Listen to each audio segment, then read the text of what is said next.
गुणी पूर्णिमा का जो दिन रहता है, चैत्री नवरात्रि जिस दिन प्रारंभ होते हैं, नया संवत्सर जिस दिन प्रारंभ होता है, चैत्रीय प्रतिपदा के दिन, यही इसको कहते हैं नया संवत्सर, नया वर्ष। हिंदू धर्म में क्यों कहा जाता है? आज ही के दिन ब्रह्मा जी ने महाराज सृष्टि की रचना करना प्रारंभ करा था। आज ही के दिन भगवान शिव और ब्रह्मा का संवाद हुआ था। सीधे भगवान शंकर ब्रह्मदेव के पास जाकर बोले थे, हे ब्रह्मदेव, आप सृष्टि की रचना करिए। तो ब्रह्मा जी ने पूछा था, सारे नक्षत्र आपने बनाए, सारे दिन आपने बनाए, सारी घड़ियां आपने बनाई, सारा पल आपने बनाया, मनुष्य की श्वास गिनती, काउंटिंग, अर्थात मनुष्य के शरीर की रोमावली, ये सब आपने निश्चित करी है। और आप लोगों को तो आज बहुत बहुत भगवान ने कृपा करी है, जो आप पहले दिन ही कलश स्थापना होती और पहले दिन ही आपको ये ज्ञान हो जाए कि बच्चे पूछें कि कलश क्यों रखा जाता है, कलश के ऊपर आम के पत्ते क्यों लगाए जाते हैं, कलश के ऊपर नारियल क्यों रखा जाता है, कलश के ऊपर 9 बार मोली क्यों बांधी जाती है, मोली मतलब लच्छा नाड़ा 9 बार क्यों लपेटा जाता है नारियल के ऊपर, कलश के ऊपर जब रखते हैं। नवरात्रि में हम जगत जननी जगदम्बा की जब स्थापना करते हैं तो हम कलश की स्थापना क्यों करते हैं? आज शिव महापुराण में शुरुआत में अपन शिव और पार्वती की यही संवाद को लेकर चलते हैं।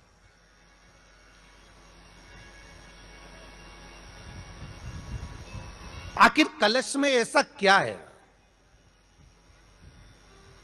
कलश के अंदर आखिर ऐसा क्या विराजमान है कि 33 कोटि देवता उस कलश के अंदर आकर बैठ जाते हैं महाराज?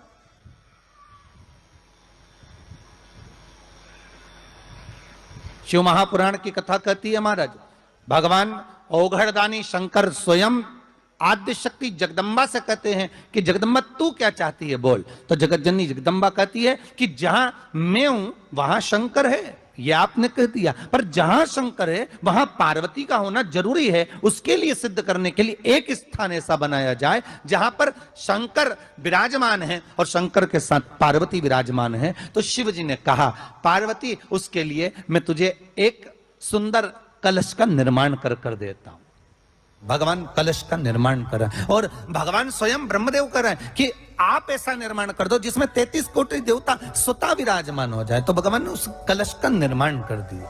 अब कलश का निर्माण करा तो स्वयं भगवान ब्रह्मदेव बोले, प्रभु इस कलश के अंदर मेरा स्थान कहां है?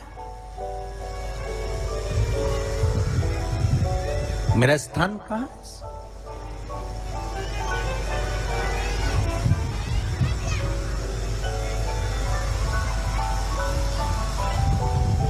बहुत ध्यान देना महाराज, कलश का जो मुख होता है उस मुख पर भगवान विष्णु का स्थान होता है। किसका स्थान है?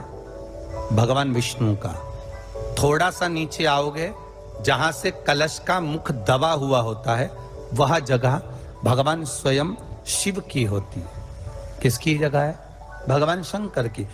कलश का अग्रभाग, नीचे का भाग जहां से फैला हुआ होता है वहां ब्रह्मा का आधिपत्य स्थापित होता है। फिर कलश का जो नीचे का भाग होता है वो भगवान शिव और शक्ति का स्थान होता है। कलश के बाहरी भाग में, जहां पर बाहर का हिस्सा होता है, उस कलश के बाहरी भाग में 33 कोटि देवताओं को भगवान शंकर ने लाकर विराजमान किया होता है। महाराज भगवान शंकर 33 कोटि देवताओं को निमंत्रण देकर उस कलश में विराजमान कर दिया। कितना सुंदर लिखा है देवी भागवत के अंदर कि जहां कलश की स्थापना होती है उस जगह पर किसी देवताओं को बुलाने की जरूरत नहीं होती। 33 कोटि देवता उस जगह पर स्वतः विराजमान हो जाते हैं। स्वयं 33 कोटि देवता स्वयं वहां विराजमान। कलश के ऊपर आम के पत्ते क्यों लगते हैं? उसका उत्तर है, ध्यान दीजिए। प्रश्न बहुत है तो उसके उत्तर भी बहुत है, बस उसको समझने वाला चाहिए। और कलश के ऊपर जब जब श्रीफल रखाता है, नारियल रखाता है, तो उस पर 5 बार 7 बार मोली नहीं लपेटी जाएगी, तो 9 ही बार लपेटी जाएगी। 5 या 7 बार लपेटते हैं तो कहते हैं कि लक्ष्मी की छिन्नता होती है। और वो 9 बार लपेटी जाती है तो भरपूर लक्ष्मी का भंडार। जहां शिव और शक्ति है, जहां 33 कोटि देवता इस कलश के अंदर विराजमान होंगे, उस जगह पर स्वयं कंठ पर जहां पर मेरा निवास होगा, उस जगह पर ये आम के पल्लव अमृत के तुल्य माने जाएंगे और इनका निवास हमारे ही हाथ में, हमारे ही हस्त कमल में विराजमान होगा, हमारे ही हाथ में। अब आम के पल्लव को बाबा ने विराजमान किया। अब आया है उसके ऊपर क्या रखते हो? श्रीफल, नारियल, ठीक है।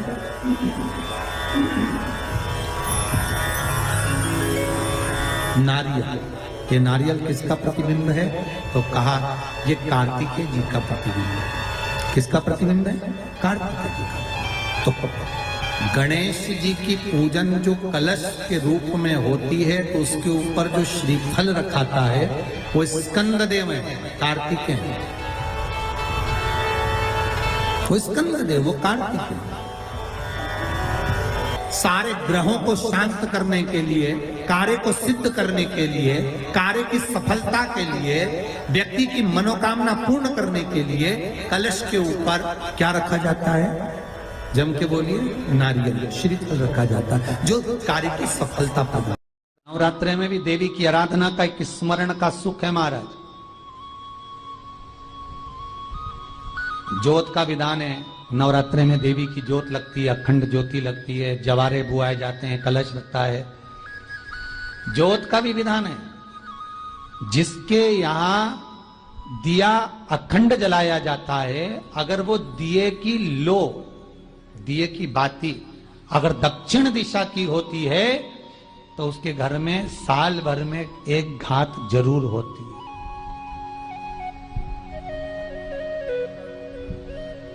जो दिया अखंड जलता है, उसकी बाती का मुख दक्षिण का नहीं होना चाहिए।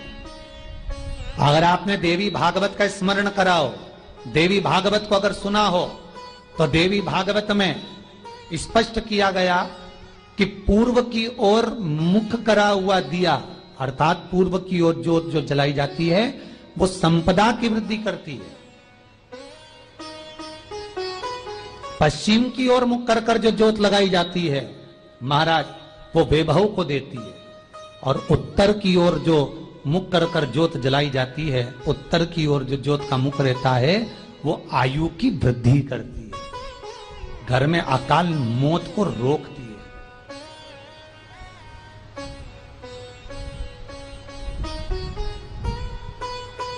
नवरात्रि का जो भाव तत्व है उसको भी अच्छे से समझ लेना। दक्षिण की ओर ज्योत ना लगाएं। अगर आपको लगाना है पूरब की लगाएं, पश्चिम की लगाएं या उत्तर की लगाएं। और जितने दिन महारानी जगदम्बा जगतधात्री दुर्गा भवानी अब की बार माताजी घोड़े पर आई है। हर बार देवी बदल बदल के आती है, इस बार जो नवरात्रे आए वो घोड़े के आए। तो घोड़े पर जो देवी जी आती है वो समृद्धि को देने वाली आती है, लक्ष्मी की वृद्धि करने वाली आती है। जैसी घोड़े की रफ्तार होती है, उस रफ्तार से लक्ष्मी घर में आती है। कमाई के स्रोत रोक दिया, धन रोक दिया, चिंता मत करना। मेरी मां जगत जननी दुर्गा भवानी अब की बार घोड़े पर आई है। साल भर में इतना धन दे देगी कि आपने पीछे के 4 साल में नहीं कमाया होगा, इतनी मेरी मां भंडार भर देगी। ये घोड़े पर आई है, कोई साधारण नहीं हो सकता। देवी भागवत में स्पष्ट किया गया, जब जगदम्बा मगर पर आती है उसका भाव अलग है, और जगदम्बा जब हाथी पर आती है उसका भाव अलग है, और जगदम्बा जब घोड़े पर आती है तो जगत को समृद्धिवान बना देती है, वैभव में कमी नहीं आती। पर चिंता ना करना, मेरी मां अगर घोड़े पर आई है तो उसका सुख आपको जरूर मिलेगा। एक जरा सी मिट्टी की दुकान भी अगर आप खोल कर बैठेंगे तो चांदी और सोना के बराबर कमाएंगे, इतना धन देगी वो महाराज। साधारण नहीं है मेरी माता। तात्विक सुख का आनंद देने वाली, लाभ तत्व प्रदान करने वाली। और नवरात्रि में भी अगर आपकी कोई कामना है, आपकी अगर इच्छा है, आपका मन है, तो जगत जननी की आराधना करो। पति और पत्नी में अगर क्लेश है तो जगदम्बा के मंदिर में मक्खन चढ़ाओ, प्रेम बढ़ जाएगा। आपको लगता है कि पति कोई अन्य स्त्री से लगा हुआ है या परिवार टूट रहा है, तलाक तक पहुंच गया है, तो माता के मंदिर में आप ध्वजा लगवाइए, उस ध्वजा पर मक्खन लगाकर लगवाइए, आपको लाभ मिलेगा। महाराज, यदि आपको लगता है कि बच्चे बहुत ज्यादा अपशब्द बोल रहे हैं, मुंह चला रहे हैं और प्रेम नहीं रख रहे, तो माता के मंदिर में लाल पुष्प, लाल चंदन और लाल चूड़ी मां को समर्पित करिए, प्रेम बढ़ेगा। बच्चा कभी आप जी से कम नहीं बोलेगा, प्रेम की भाषा निकलेगी मुंह से। मां जगतजननी की आराधना, जगदम्बा की उपासना। नवरात्रे में 9 दिन में से कोई एक दिन ऐसा ले लो जिस दिन कन्याओं का भोजन कराओ, साथ में उनको लाल चुनरी ओढ़ाओ या कोई लाल वस्त्र, लाल पूजन की सामग्री उनको दो, सुख मिलेगा, आनंद आएगा।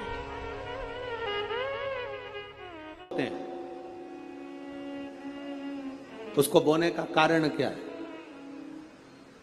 केवल कोई कहे कि हम ठाकुर जी को भजते हैं, भगवान कृष्ण को भजते हैं, कोई कहे हम तिरुपति बालाजी को, नारायण को भजते हैं, कोई कहता है कि हम हरि विट्ठल को, पांडुरंगा को भजते हैं, हमारे यहाँ हाँ हम इनको भजते हैं तो जवारे नहीं बोलते। ना ना, पुष्टि मार्गी है, ठाकुर जी की सेवा करने वाला है, उसके यहाँ भी ये 9 दिन जवारे बोए जाते हैं। रामानुज संप्रदाय से जुड़ा हुआ है, नारायण की पूजन कर रहा है, उसके घर में भी जवारे बोए जाते हैं। पांडुरंगा हरि विट्ठल की उपासना कर रहा है, उसके घर में भी जवारे बोए जाते हैं। जवारे का महत्व हमारे यहाँ शास्त्र कहता है। क्या महत्व है उसका, क्या फल है उसका? महाराज, जब देवी माता ने दुर्गा भवानी को पंचायत में बुलाया गया, शिव पंचायत में मां दुर्गा बैठी हुई है, और शिव पंचायत में जब दुर्गा भवानी बैठी, उपद्रवियों ने उपद्रव मचाया, अहंकारियों ने अहंकार मचाया, असुरों ने, राक्षसों ने हाहाकार मचाना प्रारंभ करा। तब उस समय पर देवाधिदेव महादेव माता पार्वती को देखकर, दुर्गा भवानी को देखकर मुस्कुरा रहे थे।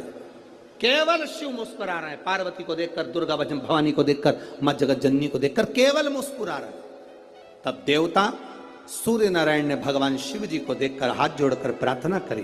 भास्कर देव बोले, सूर्य नारायण बोले, बाबा मेरे मन के संशय को मिटा दीजिए। शिव जी ने पूछा क्या काम है? बोलो क्या चाहते हो? शंकर भगवान से सूर्य देव, भास्कर देव कहते हैं, प्रभु आपके मुस्कुराने का कारण क्या?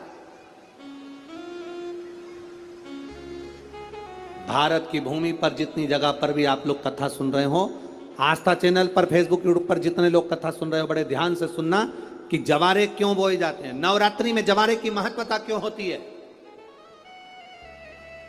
क्यों बोया जाता है, मिट्टी में गेहूं डालकर क्यों उत्पन्न किया जाता है, उसकी महत्वता क्या है? सूर्य नारायण पूछ रहे हैं भगवान देवाधिदेव महादेव से, आप दुर्गा भवानी को देखकर मुस्कुराए, आप हंसे हैं, आपके चेहरे पर प्रसन्नता आई है, कारण क्या? और महाराज देवाधिदेव महादेव ने कहा, यहां भगवान विष्णु, गणेश जी, भास्कर देव, आप सब बैठे हो। असुरों ने आक्रमण कर दिया, असुरों ने आक्रमण करा है, और वह असुर आक्रमण कर दिए हैं तो वो असुर प्रवेश कर रहे हैं, उपद्रव मचाकर, हाहाकार कर कर नष्ट करने वाले हैं इस पूरी पृथ्वी को। तो फिर उसको बचाएगा कौन, कैसे बचेगा? शिव जी ने कहा चिंता मत करो। दुर्गा ने अपने केश का स्मरण किया, एक केश को माता पार्वती जी ने अपने हाथों से छुआ, छूते ही एक कुंड में सुंदर जवारे उत्पन्न हुए हैं।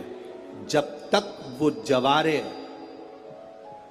बड़े नहीं हो जाते, जब तक वो जवारे थोड़े प्रबल नहीं हो जाते, तब तक एक भी असुर प्रवेश नहीं कर सकता, हाहाकार नहीं मचा सकता और अंदर आ नहीं सकता।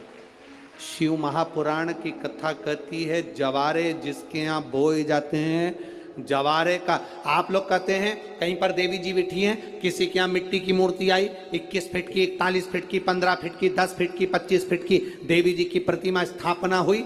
लोग कहते हैं हम देवी जी का दर्शन करने जा रहे हैं, दुर्गा जी का दर्शन करने जा रहे हैं। शिव महापुराण की कथा कहती है वो दुर्गा जी का दर्शन नहीं, देवी का दर्शन नहीं।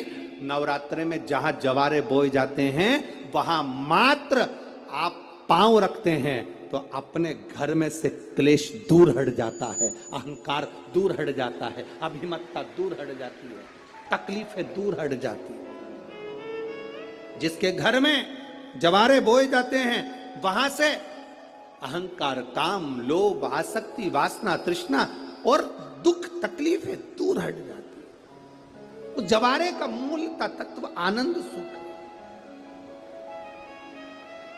महाराज उसको समझने वाला समझ सकता।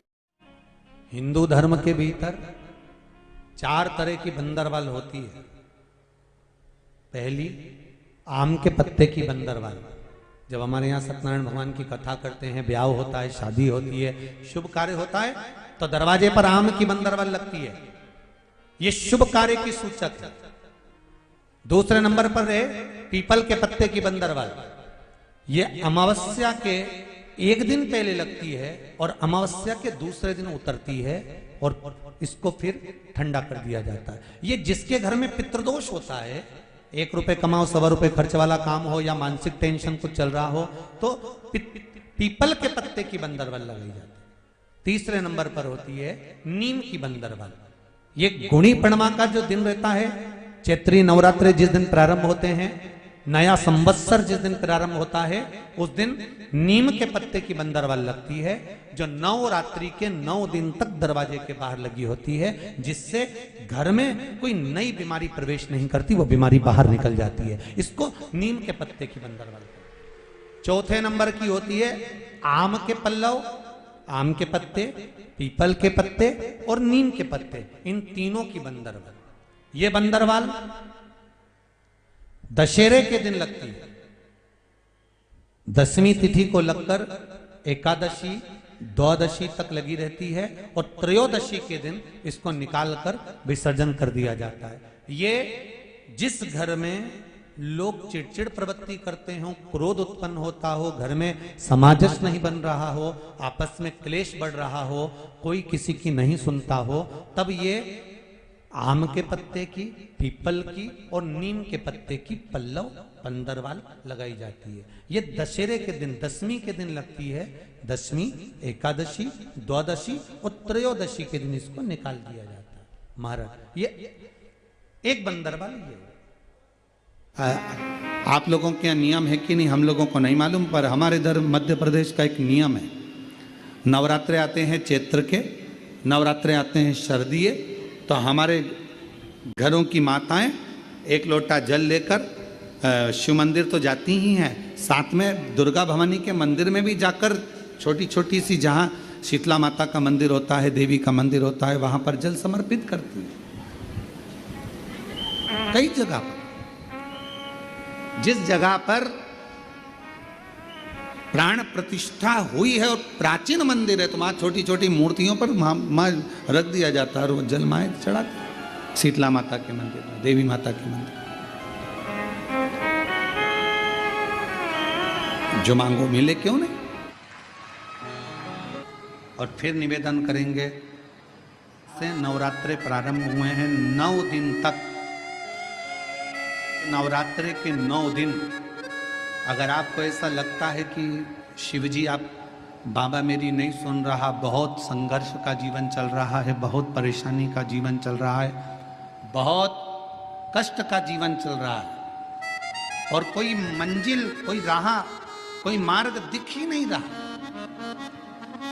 तुम्हारा कैसा भी दुख है, प्रारंभ हुए हैं। आज से 9 दिन तक का एक नियम ले लो नवरात्रे में कि मुझे शिवजी के मंदिर में अशोक सुंदरी वाली जगह पर एक बेलपत्र, माँ हेमवती माता के नाम से। कौन सी माता? हेमवती। मां हेमवती के नाम से एक बेलपत्र अशोक सुंदरी वाली जगह पर समर्पित करूंगी। 9 दिन का एक नियम धारण करो और 12वें या 15वें दिन आप देखिए आपका जो दुख है मेरा बाबा उसको काट कर ही रहा। यात्रा है इस नवरात्रे में हेमवती माता का स्मरण करना, एक बेलपत्र का पूजन करना, या एक बेलपत्र के वृक्ष के नीचे आप 9 दिन तक भी, अगर मंदिर तक भी नहीं जा सकते, मंदिर में आप बेलपत्र रखने नहीं जा सकते, तो आपके घर के आंगन में, द्वारे पर, बगीचे में, आपके घर के पास अगर कोई बेलपत्र का पौधा है, वृक्ष है, उस बेलपत्र के वृक्ष के सामने एक बेलपत्र का पत्ता रखकर भी अगर आप उस पर जल चढ़ा रहे हैं या पूजन कर रहे हैं हेमवती माता के नाम से, तो उसका फल आपको मिलेगा। और मान लो बेलपत्र का वृक्ष भी नहीं है, हम मंदिर भी नहीं जा सकते, हम कहीं नहीं जा सकते, घर से बाहर कैसे निकलें? पानी तेज है, जलवृष्टि हो रही है, बहुत सा पानी है, तो क्या करें? अपने घर में जो शिवलिंग है, तुम्हारे घर में अगर जो शिवलिंग है, तुम्हारे घर में जो शिवलिंग विराजमान है, उसी शिवलिंग के साक्षी में, सम्मुख में भी अगर हेमवती माता का नाम लेकर अगर एक बेलपत्र समर्पित करोगे 9 दिवस तक, तो उसका फल मिलेगा जरूर, उसका फल मिलेगा। फिर से बोलो, कौन माता? हेमवती। कौन है ये? शिव महापुराण की कथा कहती है जब माता पार्वती जी हिमालय राज के घर में प्रगटी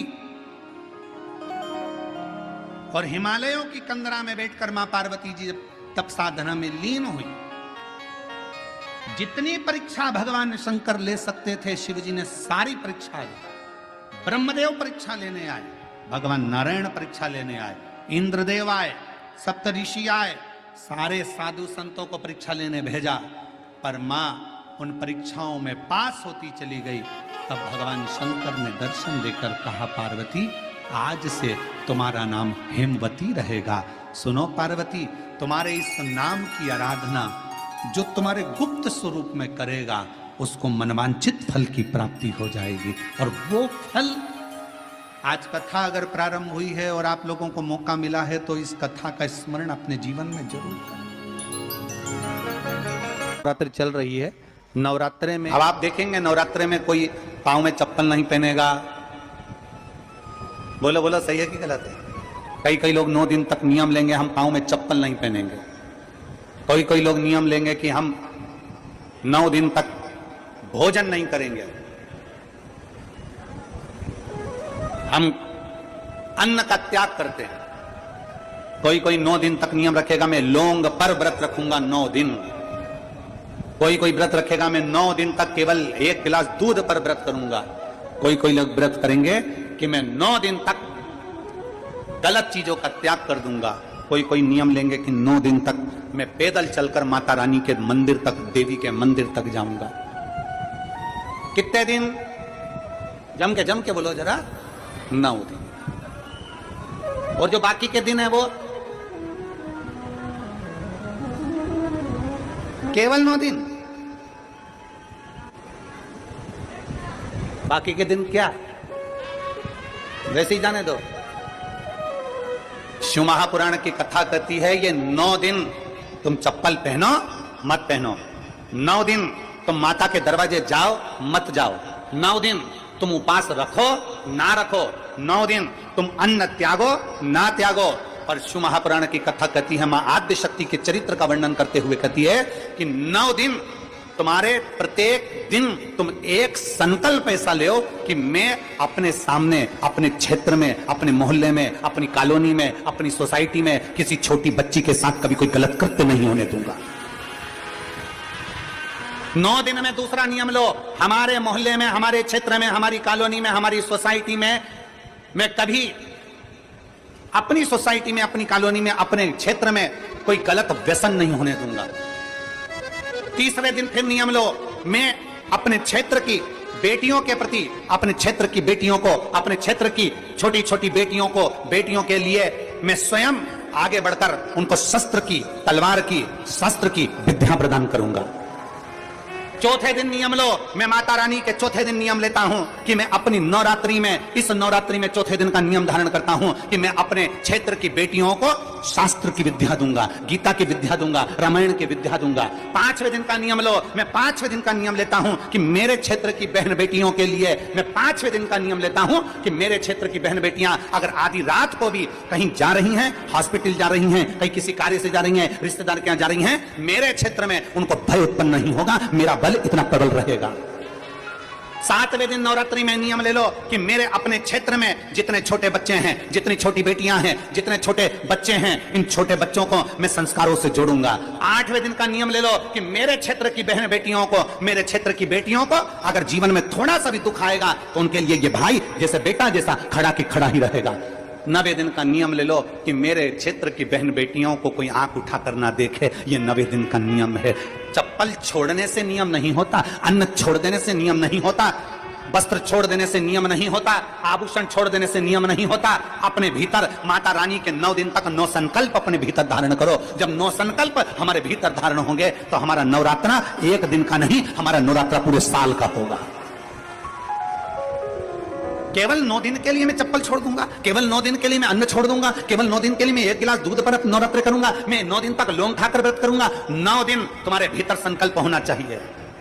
मेरे क्षेत्र की कोई महिला के गर्भ में अगर कन्या जन्म ले रही है तो भ्रूण हत्या नहीं होने दूंगा, उस कन्या का जन्म होना चाहिए।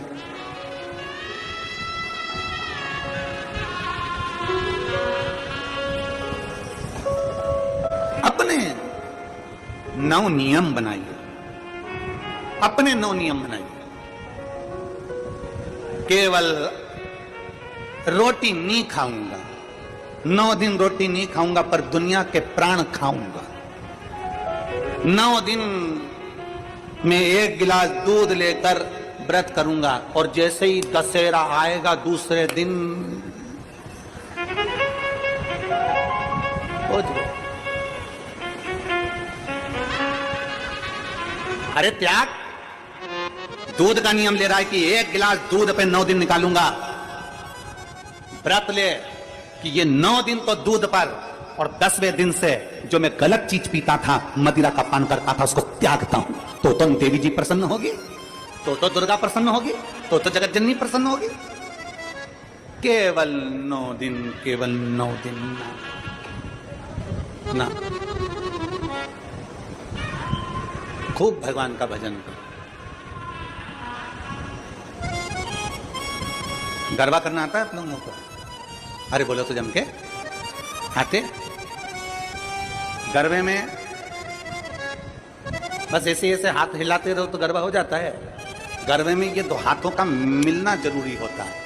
बोलो सही है कि गलत है? क्यों?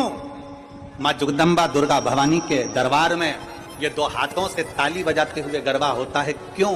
किस लिए? क्योंकि माँ जगत जननी चाहती है कि तू अपने परिवार में जिसके साथ में रहती है, तेरा पति पत्नी, ये 2 हाथ, एक पति है एक पत्नी है, प्रयास करो ये दोनों मिलकर चलें और अपनी जिंदगी सार्थक बनाते चलें। अपनी जिंदगी सार्थक रमो, रमो कर सार्थक का जीवन।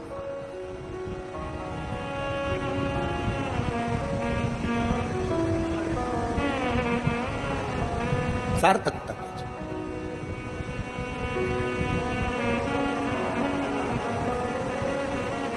और जब आपका विश्वास, जब आपका भरोसा, जब आपकी दृढ़ता पूर्ण तरह से परमात्मा के प्रति समर्पित हो जाएगी तो परमात्मा आपकी ओर आकर्षित होगा।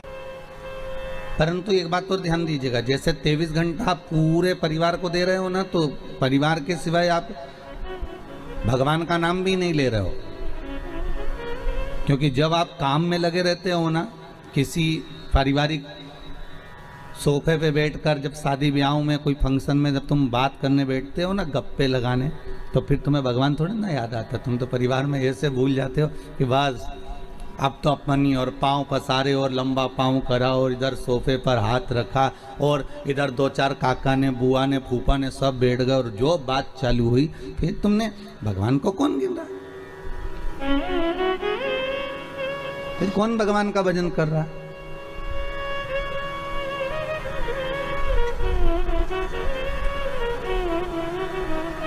फिर तो तुम परिवार को दे रहे हो ना संपूर्ण समय।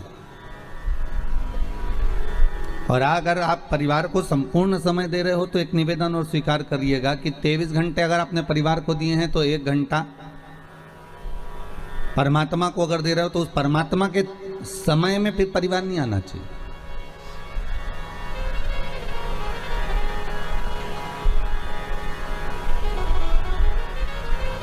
सौ वर्ष की आयु में 50 साल तो तुम्हारे सोने में निकल जाते हैं। अरे बोलो सही है कि गलत है? 50 वर्ष सोने में निकल गए। बचे कितने तुम्हारे पास में? 50।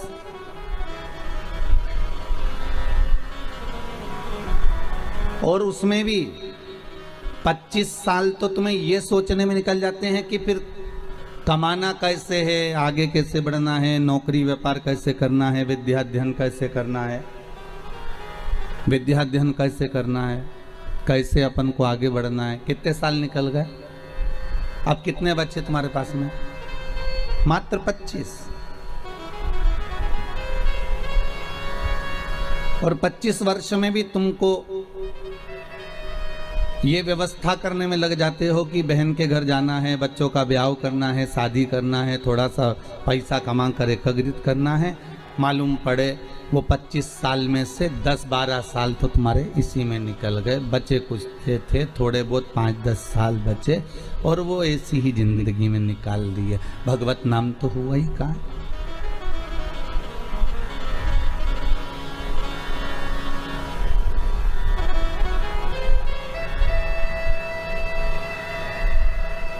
चौबीस घंटों में से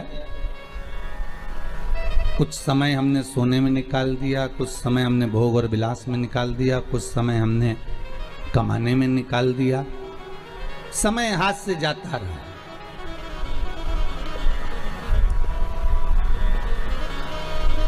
और जब मृत्यु का पल सामने खड़ा हुआ था, यमराज बनावे बंदी और काया हो गई गंदी। शंकर भगवान ने कहा कि ये जो जीव जिसको मैंने जन्म दिया है, जिसको मैंने पैदा किया है, इसके गर्भ में मैं इसके साथ में था।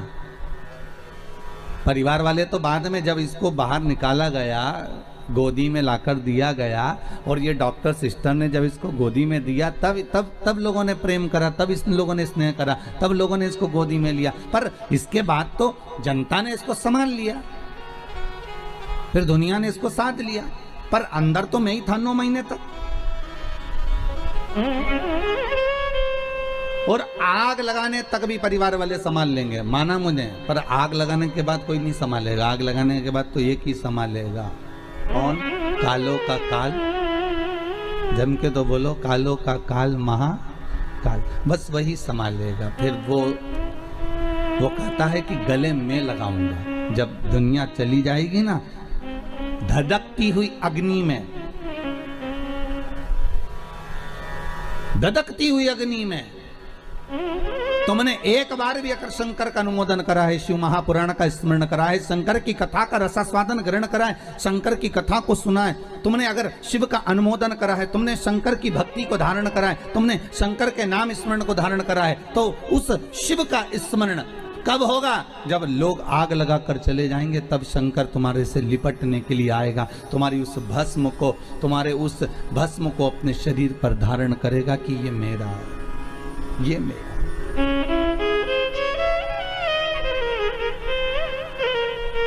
ये जो भस्म है इसके शरीर की, ये मेरी द्वारा दी हुई है, मेरी।